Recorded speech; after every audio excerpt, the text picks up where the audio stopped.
Hello, sewing people of the internet. I made another roll top backpack and I just thought I'd give you a quick look at it. This is based on the design of the tutorial backpack I did last year. So if you want to know how to make a pack like this, I did a whole like 5-part series on that. And this is changed somewhat from that, but it's basically the same design. So this is a waxed canvas backpack. This time I used 10.10 ounce waxed canvas just because I happened to have some left over. The packs I made for the tutorial last year were number 10 waxed canvas. That's not the same thing. Number 10 is about 15 ounce. I don't know why some are in numbers and some are in ounces, but anyway, this is 10.10 ounce. This is a pretty light pack, relatively speaking, and if you want waxed canvas but you don't want a very bulky or heavy pack, 10.10 ounce might be a good choice to look at. By the way, you can get waxed canvas from a number of places. If you use the link below to Big Duck Canvas, it's an affiliate link, so any purchases you make, I'll get a small commission at no cost to you. So full disclosure if you use that link, but they have a great selection of waxed canvas. So a couple of things I did differently on this pack. These pockets, I'm wanting to experiment with using spandex pockets. This is just some cheap Lycra spandex stuff that I got from the fabric store. There's a product called Spandura that's a much tougher spandex-like product that I'll probably try on a future pack, but I just kind of wanted to experiment with what I had around. So, and so far I'm pretty pleased with this. They seem to be capable of holding even a full Nalgene bottle quite securely, easy to put in and out. It was a lot quicker and simpler than making the pocket design that I made in the tutorial pack. As usual, I have a pocket on each side, one for my Nalgene bottle and one for my coffee thermos or travel mug. So, and that's working out well. Probably the most noticeable change to this pack from the previous pack is I did a vertical opening front pocket. In the tutorial pack, I have a horizontal opening pocket with a slip pocket behind. One thing I didn't like about how that worked out is I attached the strap for closing the bag down in that pocket, and that makes for kind of some weird stuff when you pull on the close your strap. It kind of pulls the pack over. This time I attached it up here and it closes a little bit more elegantly. But the reason I chose to do this pocket, you might think, well, that's kind of dumb. You know, if you open it, stuff could fall out. And yeah, that's true.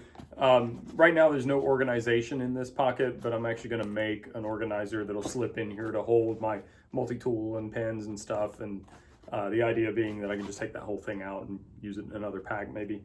But what I like about having it in this orientation is the ability to swing it over my dominant shoulder and open it up and get stuff out and close it. So I think that might especially work well for like bicycle commuting. If I wanted to keep a bike lock or something in there, it would be a handy place to retrieve it and use it. And this is a water resistant YKK zipper, so it should be relatively weatherproof. On the bottom of the pack, I did my usual piece of motorcycle inner tube just to provide a durable surface on the bottom that's waterproof. Again, water could probably get in around the seams, so it's not a waterproof bag, but the bottom is definitely very water resistant. And on the back panel, I did not do an integrated laptop sleeve. I kind of threw this bag together just sort of in my spare time and with some stuff that I kind of had laying around. I didn't really know if I was even gonna completely finish the pack. Now that I've done it, I kind of wish I would have put the laptop sleeve in, because in the past, when I was making the tutorial bags, actually, I didn't really carry a laptop except when I was traveling. I didn't use one for work day to day, and now I do. I bring it to work every day and I use it for work stuff and also for, you know, making videos and stuff. So I do have to carry my laptop with me basically every day. I have a little sleeve that I just put into the main body of this pack, and that's fine. But the integrated separate laptop sleeve in the other bag works really well. So if I make another one of these, I'll probably do that again. I experimented with some different foam on the shoulder straps. It's a little bit thinner and a little bit firmer than what I've used in some previous packs. And so far I like it. Time will tell how it'll feel after it's been broken down some. So the inside of the pack, as usual, is orange. I do that a lot. And this is 400D pack cloth, nylon pack cloth. In the tutorial pack, I did orange canvas. I think I like this better. It's slipperier in a way that makes putting stuff in and taking stuff out a little bit, it feels just easier, I guess. And then just kind of on a whim, I did this on the tutorial pack where I put the same material on the back of the shoulder straps as the interior.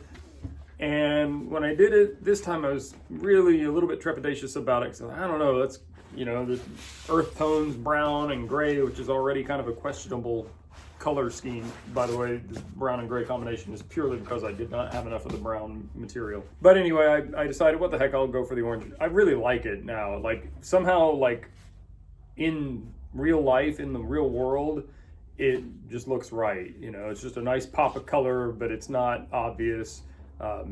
You know, especially when you're wearing it or carrying the bag, it's not that obvious. So I kind of like it. Let me know what you think. There's not much to see inside the bag, and it's really hard with a roll top to show you the inside of the bag. Anyway, I've got a bunch of junk in the bottom that I just carry with me every day.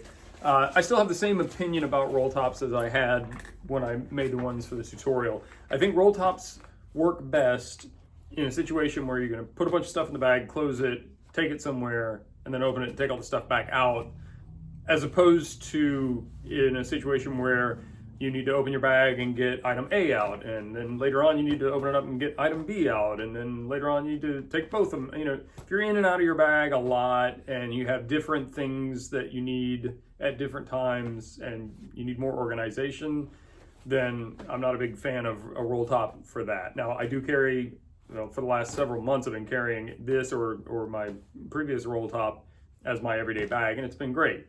But generally when I get to my office, I open it up and, you know, occasionally I might have to get something out of it. But for the most part, it's just carrying what I need, mostly my laptop. Having some exterior pockets like the front pocket and pockets for the water and coffee and stuff, that helps mitigate that quite a bit. A lot of roll top bags will have a zipper access to the main compartment of the bag. I'm going ahead and putting my foot down, and I mean, unless somebody pays me to, I'm probably never going to do that on a roll top bag.